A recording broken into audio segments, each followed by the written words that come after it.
2021లో ఒక రోజు నేను గవర్నమెంట్ జాబ్ ఎగ్జామ్స్ రాయడానికి వెళ్ళినప్పుడు అక్కడ నేను మా రీజనింగ్ సార్ని చూసాను అనమాట. తను కూడా నాతో పాటు ఎగ్జామ్ రాయడానికి వచ్చాడు. నేను తర్వాత అడిగాను, ఏంటి సార్ మీరు కూడా ఎగ్జామ్ రాస్తారా అంటే, ఏం నేను రాయకూడదు, నాకు గవర్నమెంట్ జాబ్ వద్దా అని అన్నారు.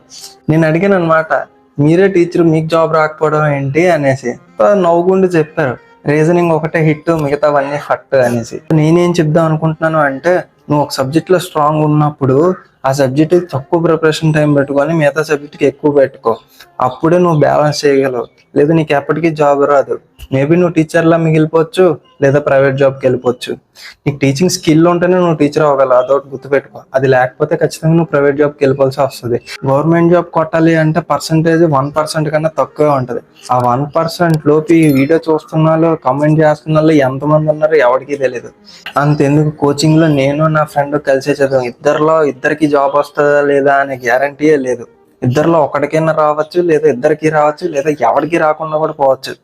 అసలు గ్యారంటీ లేదన్నమాట. సో నువ్వు బ్యాలెన్స్డ్ గా అన్ని కలుపుకుంటూ వెళ్తేనే నీకు జాబ్ వస్తుంది.